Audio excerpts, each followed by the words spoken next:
Boa noite. Boa noite. Militares dos Estados Unidos e de outros países retomam a retirada de estrangeiros do Afeganistão. Refugiados afegãos relatam o pavor de terem ainda parentes no país dominado pelos talibãs. E em meio à desconfiança da comunidade internacional, os extremistas anunciam anistia numa tentativa de mostrar que não repetirão atrocidades do passado. O ministro do STF, Ricardo Lewandowski, determina que o Ministério da Saúde envie a São Paulo todas as doses de vacina anti-Covid a que o Estado tem direito. Na CPI, o servidor Alexandre Marques reafirma que o relatório dele sofreu adulteração depois de ser entregue ao presidente Jair Bolsonaro. E senadores defendem enquadrar Bolsonaro por falsificação de documento. O Jornal Nacional está começando.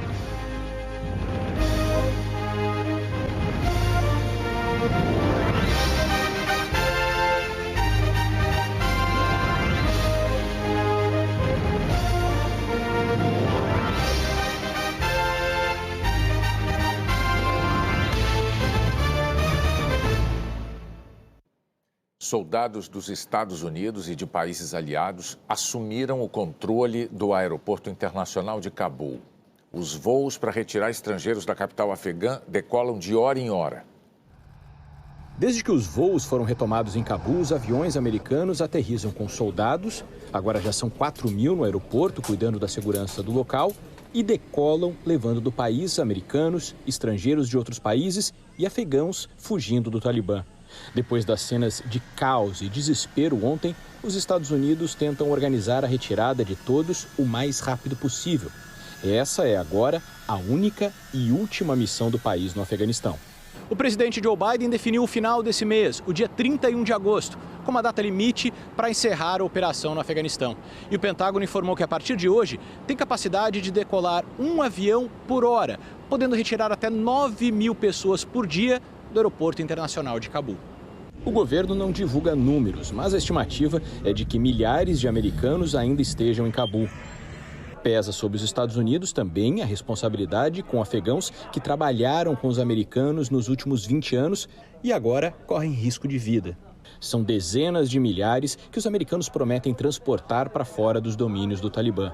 3 bases foram preparadas em outros países para receber até 22.000 pessoas. Para que todos embarquem nos aviões, eles precisam chegar ao aeroporto. Mas o Talibã agora controla os caminhos de Cabul.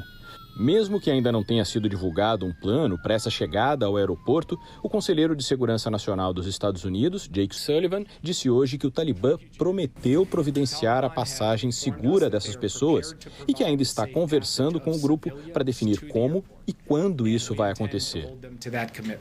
Outros países também correm para resgatar seus cidadãos ou ajudar na retirada de afegãos. O Ministério da Defesa da Grã-Bretanha divulgou imagens de um avião que deixou Cabul com civis afegãos. O responsável pela operação disse que podia ver o desespero para escapar no rosto de todos que estão embarcando nos aviões. Famílias com filhos pequenos que estamos conseguindo levar com esperança de salvar vidas. As autoridades britânicas estão convocando as pessoas para irem às proximidades do aeroporto e disseram que o Talibã não está interferindo. Os britânicos pretendem retirar 4.000 pessoas de Cabul. Os alemães aceleram as operações de retirada de seus cidadãos com aviões pousando no Uzbequistão. E a Índia fechou seus consulados e a embaixada e levou para casa 170 pessoas, incluindo o embaixador. Antes que esses voos pudessem ser organizados, um drama se desenrolou na pista de decolagem.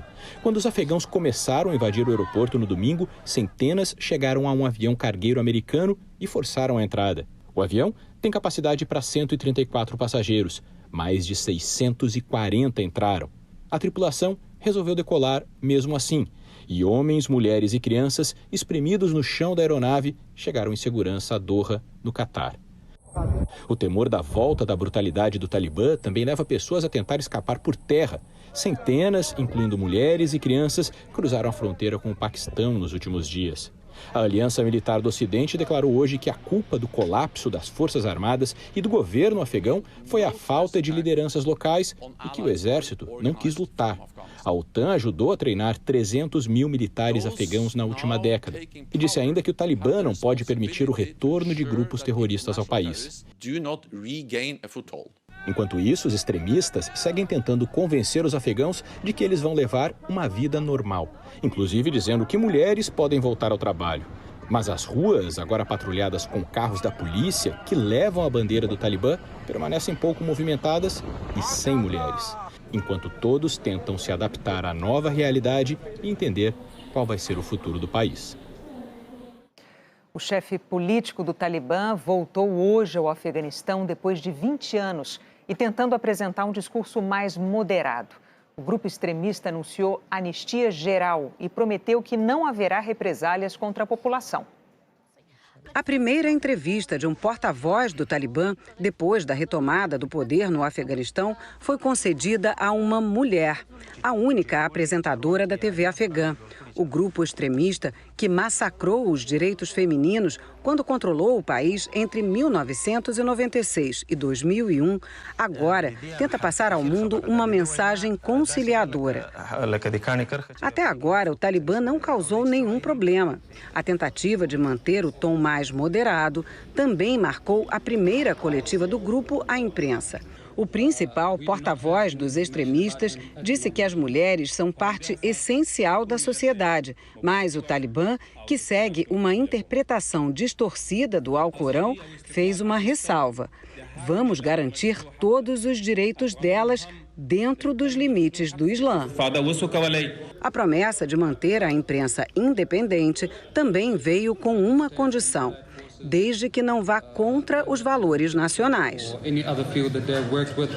Perguntado sobre as atrocidades cometidas quando o grupo controlou o país, Zabihullah Mujahid respondeu: eram tempos de guerra. Antes, um integrante de uma recém-instaurada Comissão Cultural Afegã anunciou uma anistia generalizada, especialmente para os afegãos que integravam o governo anterior ou apoiaram a ocupação americana. Na prática, essa versão mais equilibrada do Talibã parece se limitar às telas de TV. Nas regiões dominadas pelo grupo extremista nos últimos dias, começam a surgir relatos de novas violações dos direitos humanos, principalmente contra as mulheres. Essa professora diz que as mulheres já foram proibidas de ir ao mercado sem a companhia de um parente do sexo masculino na província de Takhar. E afirma que muitas vão morrer porque são viúvas e não tem quem cuide delas. Esta ativista dos direitos das mulheres conta que reuniu as amigas para falar do futuro, mas diz que tem certeza de que será assassinada pelo Talibã. Essa outra diz que se sente como um pássaro, sempre construindo um ninho que logo será destruído mais uma vez. Eu e outras mulheres temos um mau pressentimento. A representante do parlamento afegão, Farzana Koshai, também está apreensiva. Tenho medo de perder a vida e a liberdade de trabalhar e falar o que penso. E se você não pode trabalhar, falar, sair, não pode dizer que tem uma vida. A Prêmio Nobel da Paz, Malala Yousafzai, quase morreu em 2012 num ataque do Talibã no Paquistão por defender os direitos de meninas frequentarem a escola. Ela lamentou que alunas já tenham que deixar as universidades e que meninas de 15, 12 anos estejam sendo obrigadas a se casar. Malala fez um apelo para que os países abram as portas para os refugiados e mandou um recado para o presidente americano. Biden tem que tomar medidas corajosas para proteger o povo. Temos que lembrar que quem mais sofreu sempre foram os civis inocentes do Afeganistão. O analista político Richard Fontaine afirmou que só o futuro dirá como será o verdadeiro governo talibã. Quando o controle estiver consolidado, o Talibã sentir que a situação política se estabilizou e os americanos tiverem deixado o país por completo, aí sim veremos o que o grupo realmente quer e não apenas o que diz. Then we'll see what the Taliban really wants to do as opposed to what it has been saying now.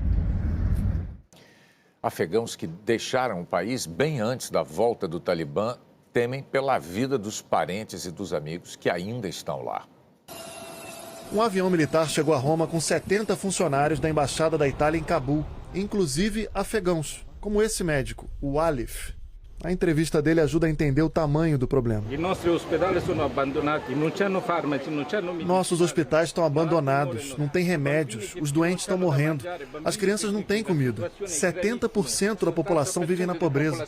É um desastre total. Qual é a esperança para o seu país? Perguntou uma repórter. Agora, depois de 20 anos, você me pergunta sobre esperança? Você não pode fazer essa pergunta. Alif questiona, assim como muitos afegãos, para que serviram afinal as 2 décadas de ocupação de forças ocidentais no Afeganistão. E fica emocionado ao falar dos parentes, das amigas e dos amigos que ainda não conseguiram sair de lá. Eu estou preocupado com meus colegas. Eles estão morrendo, arriscam a vida de toda a família. A Europa se prepara para enfrentar uma nova crise migratória, como a de 2015, agravada pela guerra na Síria. O governo britânico prometeu hoje lançar um programa para facilitar os pedidos de asilo de quem vier do Afeganistão, principalmente mulheres e crianças. A União Europeia tem conversado sobre isso também. Hoje, os ministros das relações exteriores dos países do bloco fizeram uma reunião só para falar sobre o assunto. Em Genebra, o Alto Comissariado da ONU para os Direitos Humanos mostrou preocupação com a segurança dos afegãos, especialmente os que trabalharam pelos direitos humanos no país e ajudaram a melhorar a vida de milhões. O desespero com a volta do Talibã também está preocupando afegãos que vivem em outros países. Na Grécia, no Paquistão, no Uzbequistão, na Índia, essa afegã fala que os sonhos de todas as mulheres e meninas que vivem no Afeganistão foram destruídos. Esse afegão trabalhou como tradutor para as forças ocidentais que lutaram contra o Talibã. Ele fugiu de lá em 2014. Conseguiu refúgio na França, mas está com medo de que a família sofra represálias do grupo extremista. É um peso que ele carrega, como se fosse culpado. Sempre que a irmã demora a atender, é um frio na barriga.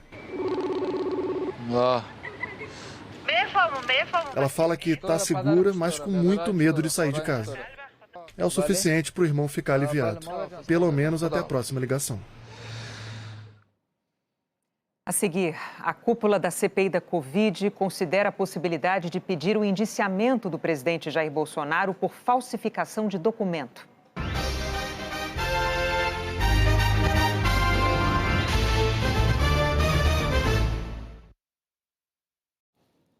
A taxa de transmissão do coronavírus no Brasil está abaixo de 1 pela 8ª semana seguida, segundo o Imperial College de Londres. Isso é um indicador de desaceleração da pandemia no país.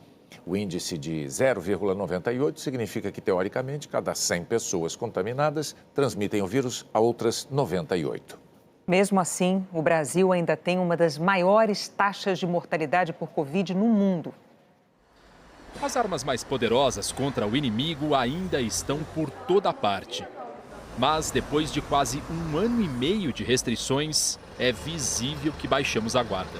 Muito tempo de sacrifício produz, especialmente em adolescentes, pessoas de terceira idade, para aqueles em relação aos quais o sacrifício foi muito grande, essa aproximação do fim com a queda das taxas de letalidade, contaminação, ela cria assim, um sinal verde para suspensão de cuidados. Um comportamento que, segundo os especialistas, é influenciado pela melhora no ritmo de vacinação e por números positivos. Um boletim divulgado pelo Observatório Covid da Fiocruz mostra que, pela primeira vez desde outubro do ano passado, todos os estados brasileiros estão com taxas de ocupação de leitos de UTI abaixo de 80%. Os estados de Mato Grosso, com 79%, e de Goiás, com 78%, registram as maiores taxas de ocupação de leitos de UTI. Por outro lado, 14 estados têm índices abaixo de 50%. O cenário vem melhorando, mas ainda é crítico. O Brasil registra uma das taxas de letalidade mais altas do mundo. Na comparação com os países com mais de 100 milhões de habitantes, apenas a Indonésia registra mais mortes por dia do que o Brasil. Na média móvel dos últimos 7 dias, são 843 óbitos no Brasil contra 783 da Rússia, 678 dos Estados Unidos e 535 do México. Na lista dos países com mais mortes por milhão de habitantes, o Brasil continua subindo e já está na 5ª posição. No começo de abril, éramos o 18º. A medida de proteção... O virologista Renato Santana, professor da Universidade Federal de Minas Gerais, lembra que só 1 em cada 4 brasileiros está com a vacinação completa. E alerta, mesmo quem tomou as 2 doses ou dose única, deve continuar se protegendo. A gente tem que lembrar que as vacinas, elas não lhe protegem de adquirir o vírus e transmitir os vírus, mas sim de hospitalizações, internações e casos graves, além de óbitos. Somado a isso, a gente ainda tem algumas variantes novas que estão sendo introduzidas no Brasil, principalmente a variante Delta, né, que tem uma taxa de transmissão muito mais alta e que pode ser transmitida principalmente para as pessoas que não foram vacinadas. A regra é a mesma para vacinados e não vacinados. A gente ainda tem que utilizar máscaras e continuar com as medidas de higiene pessoal, além de evitar a aglomeração. O Estado de São Paulo encerrou as restrições que impunha ao comércio e ao setor de serviços. Volta ao trabalho na oficina que fabrica e monta estandes para feiras e congressos. A partir de hoje, elas estão liberadas. Com exceção de grandes shows e eventos esportivos, comércio e serviços no estado de São Paulo não tem mais limitações de horário nem de capacidade. O grande centro de convenções, ainda deserto, se prepara para reabrir. Um vazio imenso, como o deste pavilhão de exposições, desocupado desde o dia 17 de março de 2020. No caso das feiras, como as que são feitas aqui, a retomada, mesmo com todos os protocolos de segurança, as restrições, ainda deve demorar um pouco. A preparação depende de muito planejamento das empresas envolvidas, organizadores, expositores. As primeiras feiras estão previstas para novembro.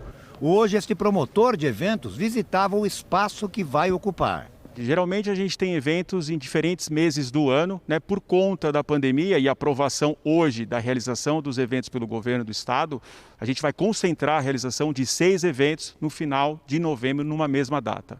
O administrador do pavilhão, que ficou ocioso por tanto tempo, diz que o prejuízo foi enorme. Tem um prejuízo muito grande financeiro para todas as empresas, mas eu acho que o mais complexo nisso tudo é o prejuízo dos empregados que perderam o emprego, dos prestadores de serviço que não trabalharam e que tiveram uma dificuldade muito grande de se sustentar nesse período.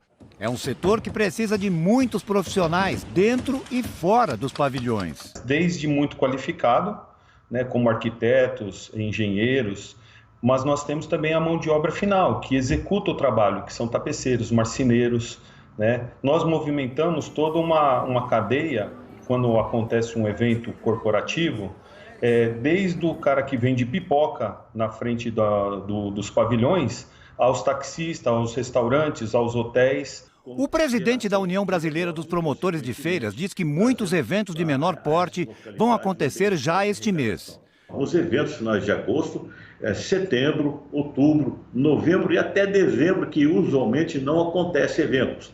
Para você ter uma ideia, São Paulo está programado agora de agosto até dezembro com 96 eventos. No Brasil, 230 eventos vão acontecer, além desses 96 aqui em São Paulo. As máscaras continuam obrigatórias sempre. A infectologista Miriam Dalben lembra que é preciso muito cuidado neste momento. Se a população colaborar e tiver uma boa adesão às medidas que diminuem a transmissibilidade do vírus, a gente vai conseguir retomar as atividades comerciais sem aumentar tanto a transmissibilidade do vírus. Se a população não contribuir, a gente vai acabar tendo que voltar atrás em medidas mais restritivas. O ministro do Supremo, Ricardo Lewandowski, determinou que o governo federal assegure ao estado de São Paulo as vacinas necessárias para a segunda dose de quem já tomou a primeira. O governo de São Paulo recorreu ao Supremo, alegando que a distribuição de vacinas era proporcional à participação de cada estado na população brasileira e que o Ministério da Saúde mudou o critério, repassando menos doses da Pfizer. O Ministério rebateu, afirmando que havia um acordo com os estados para que os mais atrasados na imunização recebessem mais doses e que reduziu os envios para São Paulo porque o estado teria recebido doses a mais de Coronavac do Instituto Butantan, o que o governo paulista nega ter ocorrido. Na decisão a favor de São Paulo, o ministro Lewandowski considerou que houve uma mudança brusca no critério de distribuição e que isso pode comprometer o esforço para vacinar a população. O Ministério da Saúde informou que cumprirá a decisão. O governo do Rio autorizou a aplicação da vacina da Pfizer em caso de falta da AstraZeneca para a segunda dose. Intercambialidade, uma palavra difícil, mas muito ouvida nos últimos tempos. Ela significa uma vacinação feita com 2 imunizantes diferentes. A primeira dose de um é complementada pela segunda dose de outro.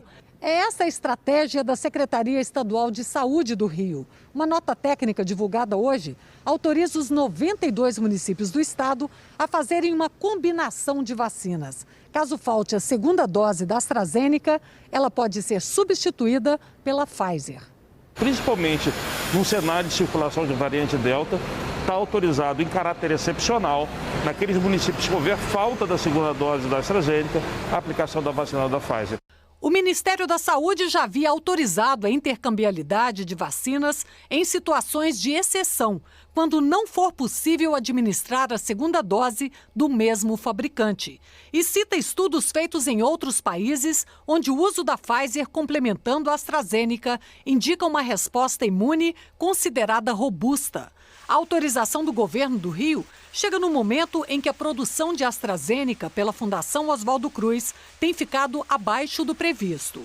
De acordo com a previsão inicial do Ministério da Saúde, para junho, a produção da Fiocruz seria de 34 milhões de doses de AstraZeneca, mas ficou em 18 milhões. Em julho, seriam 15 milhões, mas também ficou abaixo. Para agosto, 13 milhões de doses, mas a meta foi revisada e, mais uma vez, encolheu.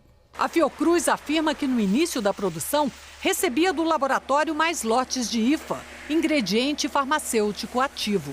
Até no começo conseguiu entregar um pouquinho mais, mas depois de maio, até pela pressão de outros mercados, voltou, as entregas de 2 lotes por mês, que é o que está no nosso contrato, que fez essa pequena diminuição. A Fiocruz informou que vai entregar 18 milhões de doses por mês, em média até o fim do ano. Nós deveremos receber ainda nesse mês de agosto mais 3 lotes de IFA. Nós não temos nenhuma expectativa de realmente ter um desabastecimento.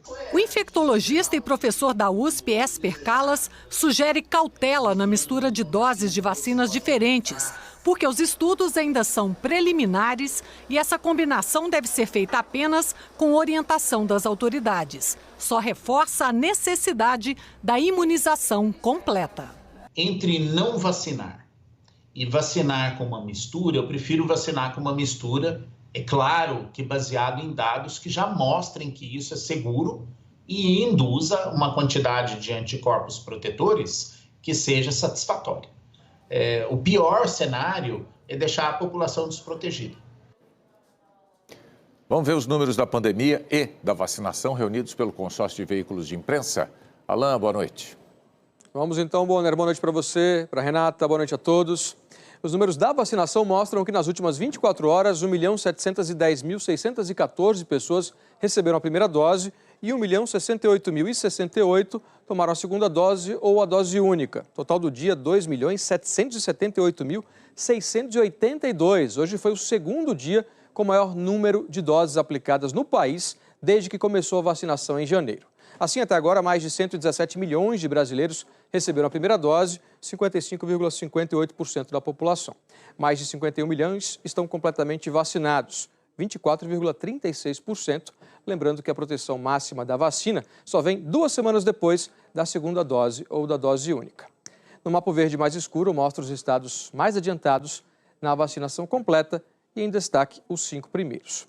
O ritmo varia muito pelo Brasil. Nessa outra tela aqui, as idades que cada capital vacinou ou está vacinando. Olha só, 4 já vacinam adolescentes a partir de 12 anos. Rio Branco, Manaus, Macapá e São Luís. Em Macapá são adolescentes com comorbidades. Campo Grande vacina a partir de 15 anos e Boa Vista a partir de 17. Em amarelo, outras 7 cidades vacinam adultos de 18 anos. Porto Velho, Belém, Fortaleza, Recife, Brasília, Vitória e São Paulo. E uma capital, Natal, vacina pessoas com 19 anos. Do outro lado, a lista das capitais que até hoje vacinaram pessoas na casa dos 20 aos 28 anos. Vamos lá. João Pessoa, Maceió, Salvador, Rio de Janeiro, Porto Alegre, Aracaju, Palmas, Florianópolis, Goiânia, Curitiba e Belo Horizonte. Cuiabá vacina acima dos 30 e Teresina a partir dos 32 anos. Agora, os números da pandemia. De ontem para hoje, o Brasil registrou 1.137 mortes por Covid. São 570.718 vítimas. 38.218 novos casos foram confirmados, totalizando 20.417.204. As médias estão em estabilidade. A de casos tem redução de 11%, são 29.117. A média de mortes caiu 10%, são 833 por dia. O Ceará é o único estado com alta na média de mortes. 14 estados e o Distrito Federal estão com estabilidade. E em queda são 11 estados. Maiores quedas no Rio Grande do Norte e em Sergipe. Outros detalhes em g1.com.br/coronavírus. Bonner, Renata. Obrigada, Alain. A subprocuradora-geral da República, Lindora Araújo, rejeitou 2 pedidos para investigar o presidente Bolsonaro e, no embasamento da decisão, contrariou o consenso da comunidade científica mundial sobre o uso de máscaras como proteção contra a Covid. O PT e o PSOL pediram a investigação depois que o presidente Jair Bolsonaro participou de atos com apoiadores sem usar máscara, como determina leis federal e estaduais. Um em maio, no Rio, e o outro em junho, no Rio Grande do Norte, quando Bolsonaro chegou a tirar a máscara de uma criança que carregava no colo. Os 2 partidos ressaltaram que houve infração de medida sanitária preventiva e crime de perigo para a vida. Hoje, a subprocuradora-geral da República, Lindora Araújo, se manifestou sobre os pedidos de investigação e não considerou que o presidente cometeu crime. Apesar de a necessidade do uso de máscara ser consenso na comunidade científica internacional e uma recomendação planetária da Organização Mundial da Saúde como forma de evitar a transmissão do vírus e salvar vidas, Lindora afirmou que, em relação ao uso de máscara de proteção, inexistem trabalhos científicos com alto grau de confiabilidade em torno do nível de efetividade da medida de prevenção, que não é possível realizar testes rigorosos que comprovem a medida exata da eficácia da máscara de proteção como meio de prevenir a propagação do novo coronavírus. Lindora disse ainda que os estudos que existem em torno da eficácia da máscara de proteção, portanto, são somente observacionais e epidemiológicos. Dessa forma, não há nem haverá pesquisa com alta precisão científica acerca do assunto. E que o presidente da República, ao participar dos eventos referidos pelos noticiantes, não havia sido notificado para se sujeitar a qualquer das medidas mencionadas acima, mesmo porque, na ocasião, não estava doente nem apresentava sintomas da Covid-19. Infectologistas consideraram a argumentação da procuradora absurda e leviana. Eles afirmam que não há nenhum suporte teórico na literatura científica que diga que máscara não tem benefício no contexto da pandemia da Covid. Pelo contrário, os especialistas afirmam que as máscaras são indispensáveis como barreira para a transmissão do vírus. Há alguns equívocos, né? Então, o primeiro é imaginar que o indivíduo que é assintomático não transmite a doença. Esse é um equívoco, claro, a gente tem dados que mostram que sim, os indivíduos assintomáticos podem transmitir a doença. O indivíduo que usa a máscara, se eventualmente estiver infectado, a gente diminui o risco de que ele transmita o vírus a quem está ao seu redor.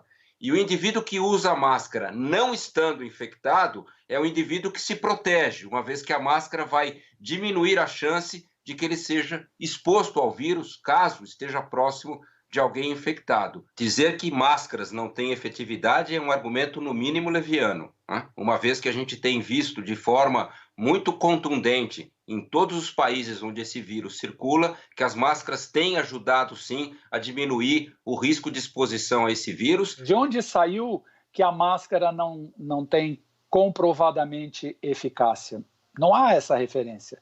Todos os estudos mostram que sim, há benefício no uso da máscara. Tem 21 estudos que analisaram o impacto do uso das máscaras na população.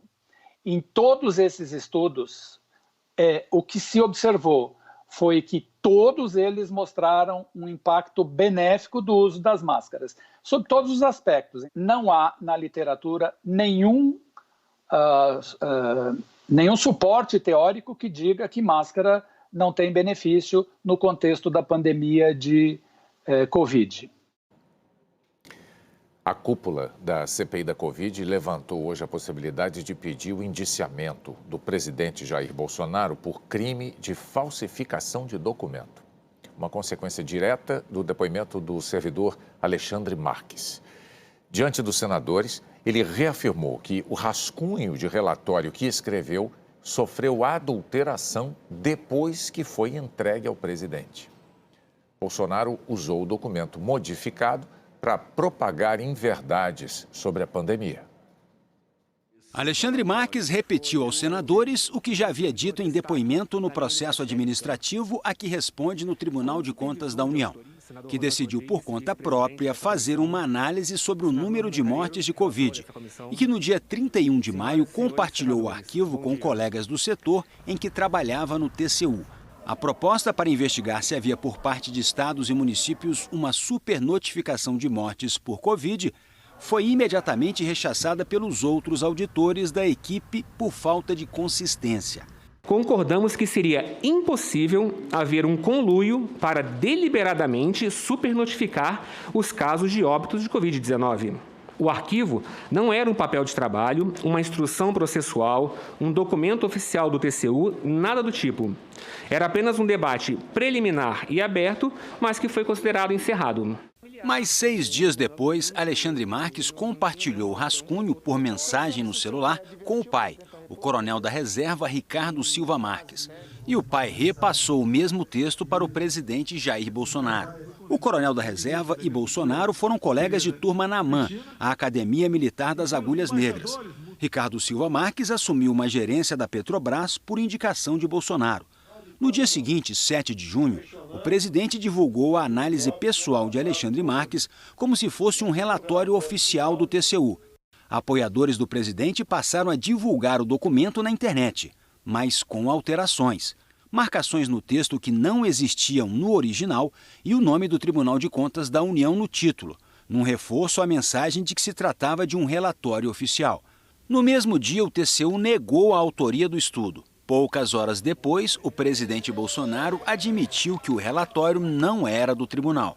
No entanto, insistiu, sem apresentar provas, que haveria uma supernotificação das mortes e acusou os estados de aumentarem os dados em busca de mais dinheiro.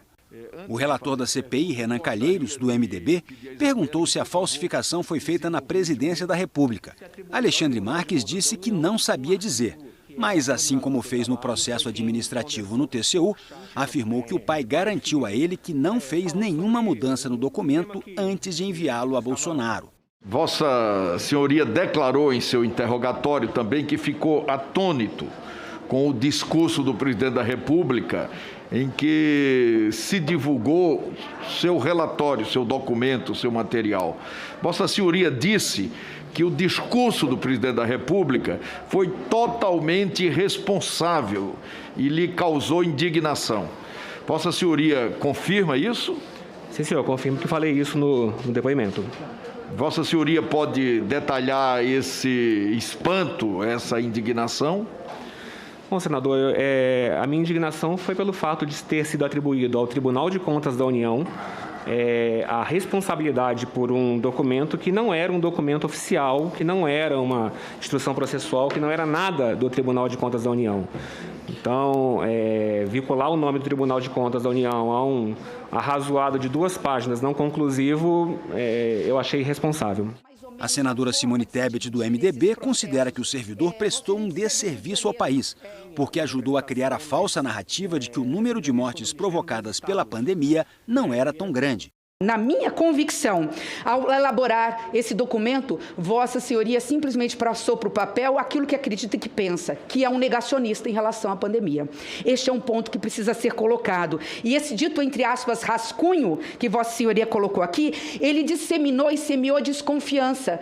Então, Vossa Senhoria não só desquantificou o número de mortes, Vossa Senhoria desqualificou a pandemia como a maior crise sanitária e hoje humanitária, porque está fazendo a população brasileira passar fome. O líder do governo no Senado, Fernando Bezerra Coelho, do MDB, defendeu a atitude do servidor e voltou a levantar dúvidas sobre o número de mortes pela Covid.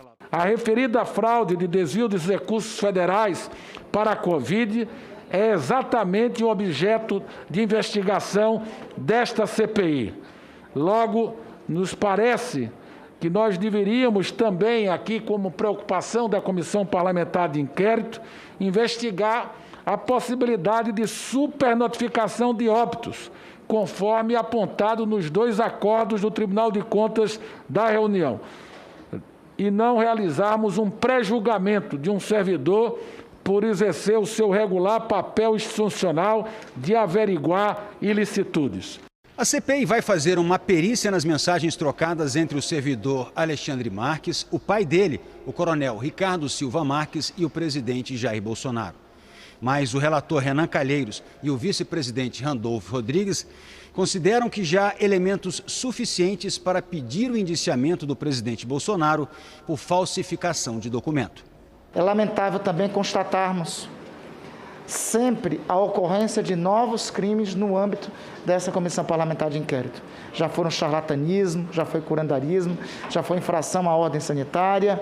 Hoje estamos diante do crime de falsificação de documento público.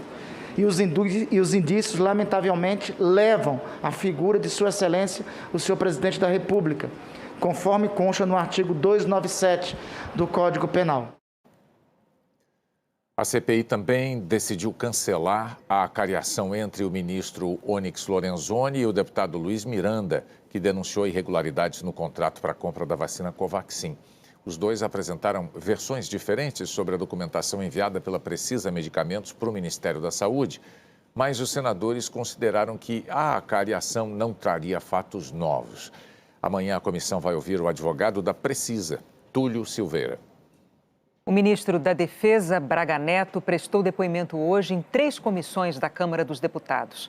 Ele negou ter ameaçado impedir a realização de eleições no ano que vem. E falou também sobre a nota que divulgou para repudiar declarações do presidente da CPI da Covid. O senador Omar Aziz, ao falar sobre a denúncia de corrupção durante a CPI no dia 7 de julho, disse que as Forças Armadas deviam estar muito envergonhadas e que fazia tempo que o Brasil não via membros do lado podre das forças. Mais tarde, ainda na CPI, Aziz voltou ao assunto. Disse que não estava generalizando, que há comandantes brilhantes nas Forças Armadas e destacou o papel dos militares, especialmente na Amazônia, estado dele. A resposta de Braga Neto veio poucas horas depois por meio de uma nota, assinada também pelos comandantes da Marinha, Exército e Aeronáutica. Em repúdio às declarações, o texto dizia que elas desrespeitaram as Forças Armadas. Hoje, na audiência na Câmara, o ministro explicou os motivos da divulgação da nota. O silêncio significaria uma concordância imperdoável. É isso que a tropa espera de alguém que ocupa a minha posição e também dos comandantes militares. Não houve ameaça.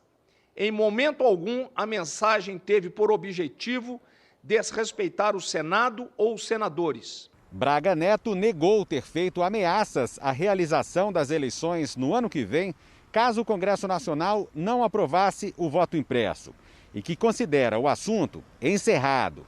Reitero que eu não enviei ameaça alguma. Não me comunico com presidentes dos poderes por intermédio de interlocutores. Considero esse assunto resolvido, esclarecido e encerrado. Na semana passada, o plenário da Câmara dos Deputados rejeitou a proposta de emenda à Constituição que previa a adoção do voto impresso. Depois de 2 cobranças da ministra do STF, Carmen Lúcia, o Procurador-Geral da República, Augusto Aras, informou ontem à noite que abriu uma apuração preliminar para saber se o presidente Jair Bolsonaro teria cometido o crime ao usar uma TV pública para atacar o sistema eleitoral brasileiro. Cabe ao Procurador-Geral avaliar se há elementos que levem à abertura de um inquérito. A seguir, as mudanças no imposto de renda em debate na Câmara.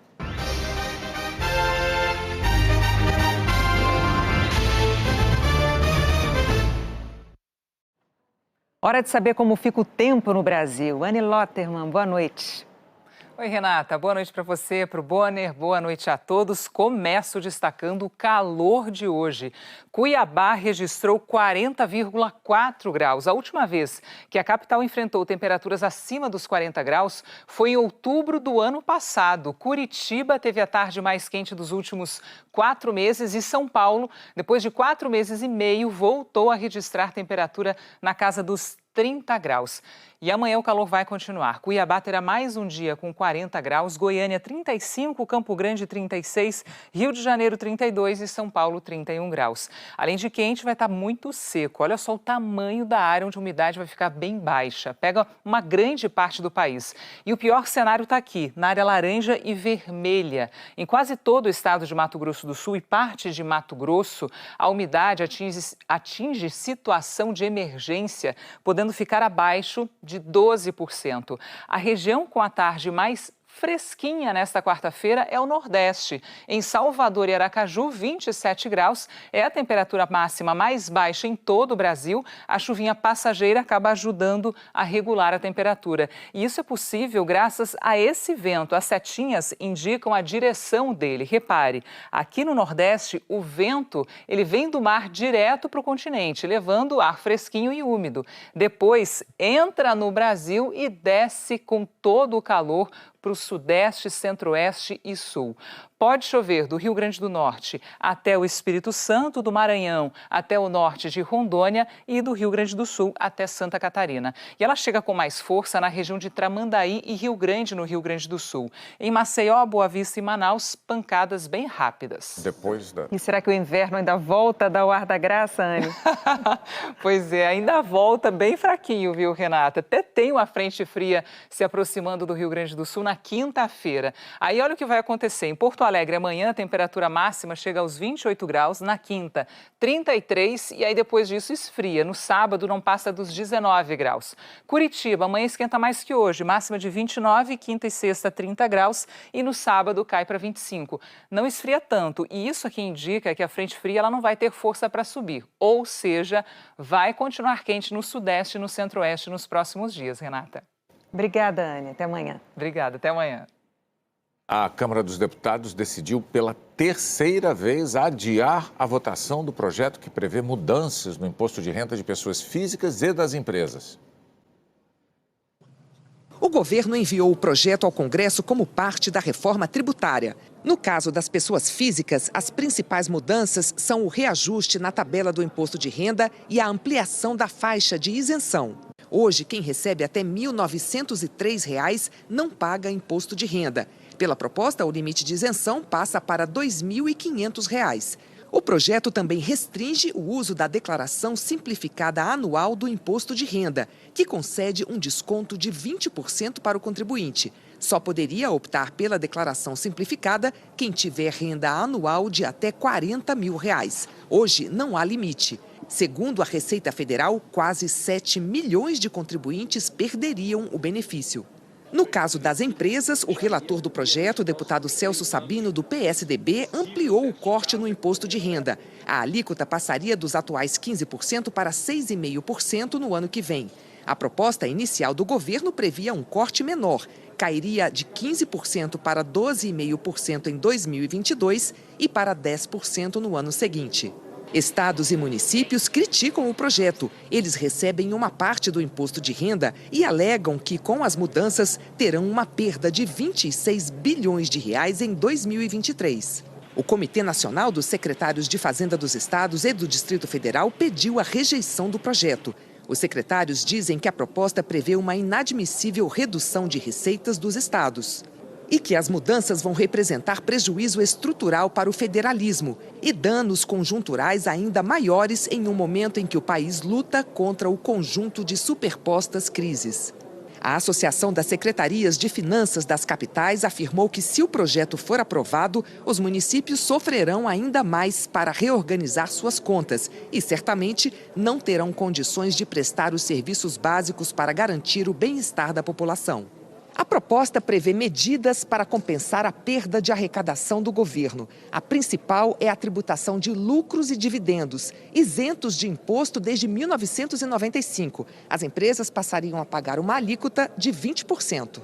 Embora o projeto mantenha algumas isenções, como para as empresas do Simples, a avaliação de economistas e parlamentares é que a mudança onera as médias e especialmente as grandes empresas. A discussão do projeto começou à noite, mas sem acordo, apesar das diversas alterações feitas no texto pelo relator Celso Sabino.